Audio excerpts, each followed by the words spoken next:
Literal nga till death do us part ang nahitabo sa maglibin partner sa Block 30, Lot 12, Manuel Street, Deca Homes, Barangay Tigato, Buhangin District, Davao City. Humandong gaba patay sa construction worker nga si Jerry Cordova Jr. ang iyang kaipon nga si Kimberly Pascua, 30 anyos, trabahante sa usa ka laundry shop sa resgutang lugar. Pasado alas 11 sa buntag kagahapon, Hulyo 30. Nagkutlo sab kini sa iyang kinabuhi pinaagi sa paghikot og leveling hose sa iyang liog. Subay sa report sa kapulisan niadto sa gitrabuan ni Kimberly si Jerry. Nagkalalis ang duha ug sa wala damha gihulbot ni Jerry gikan sa iyang likod ang giluklok nga 6 ka pulgada nga kutsilyo. Nakadagan si Kimberly sa hallway sa iyang gitrabahoan nga laundry shop samtang nagpakitabang sa mga residente sa lugar. Apan naabtan siya ni Jerry ug nagunitan dinhi na nakahigayon ang suspect sa pagdunggab sa biktima sa makadaghang higayon hinungdan sa kamatayon niini. Daling nanawag sa mga pulis sa Mandog Police Station ang tag-iya sa laundry shop nga adunay komosyon sa lugar. Sumala ni Police Captain Hazel Tuazon, ang spokesperson sa Davao City Police Office, nga parehong wala na'y kinabuhi nga naabdan sa mga pulis ang mag-live-in partner.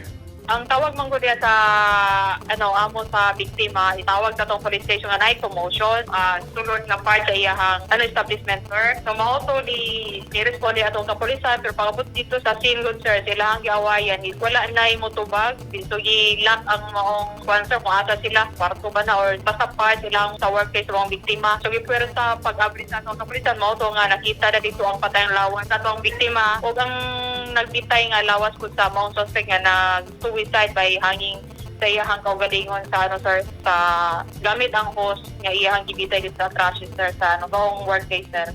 Selos ang usa sa nakitang motibo sa krimen.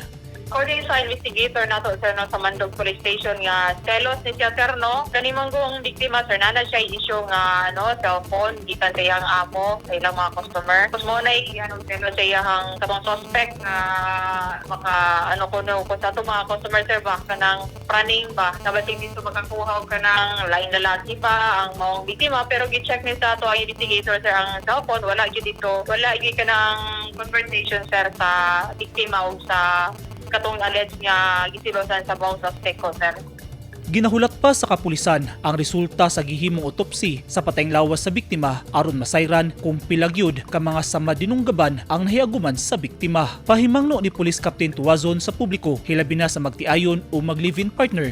Nagpahimangno kami, sir, no, akong naamay away sa magtiayon, sir, magdidin partner o sa banada maguyab. Istoryahan ka na, sir, sa bugnaw nga paagi kung sa mag-asawa kung dili na gyud sir, no, kung sila-sila lang pwede ipatawag nila sa barangay ang suspect or ilang husband para dito sabutan kung sa pangilahang gusto o para makaiwas po, sir, para makabalo ang partner, sir, labi na ang lalaki kung sa iyang violation nga nabuhat kung iya ka nang buhaton sa iyang partner, sir, para dili na moabot sa ingon ani gani, sir, nga mapatay sa husband or kalibin partner ang iyang asawa, sir, or kalibin partner po, sir.